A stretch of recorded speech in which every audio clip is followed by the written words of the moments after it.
घरी बसवण्यासाठी गणपती बाप्पांची मूर्ती घेताना किंवा बुक करताना ती 1 ते 1.5 फुटापर्यंत असावी. यापेक्षा मोठ्या उंचीची मूर्ती सार्वजनिक ठिकाणी बसवली जाते.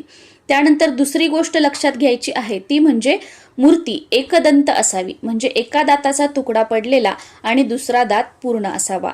चतुर्भुज असणारी मूर्ती घ्यायची आहे, म्हणजे बाप्पांना 4 हात असावेत. मागच्या 2 हातामध्ये पाश आणि अंकुश हे शस्त्र धारण केलेले असावेत.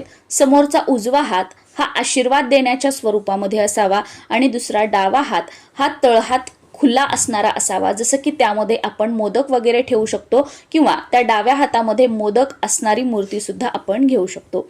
गणपती बाप्पांची मूर्ती कधीही कोणत्या प्राण्यांवर बसलेली किंवा हिंस्त्र प्राण्यावर बसलेली किंवा शिवपार्वती सोबत असणारी किंवा शिवपरिवारासोबत असणारी मूर्ती कधीही घ्यायची नाहीये.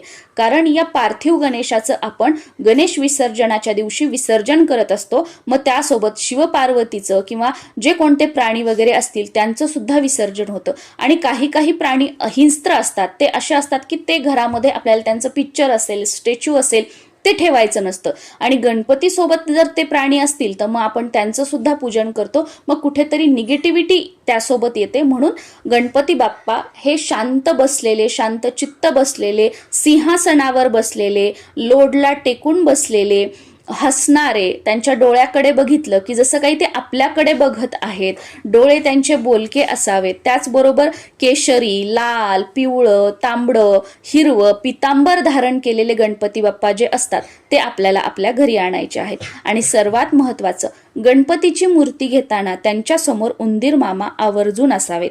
कारण उंदीर मामा हे बाप्पांचे वाहन आहेत आणि उंदीर मामाच नसतील तर गणपती बाप्पा आपल्या घरी कसे येणार. म्हणून उंदीर मामा आहेत का हे मूर्तीवर बघायचं आणि मगच ती मूर्ती घ्यायची आहे. आता समजा तुम्ही मूर्ती घेतली आणि त्यावर उंदीर मामा नाहीयेत, मग अशा वेळेला काय करायचं?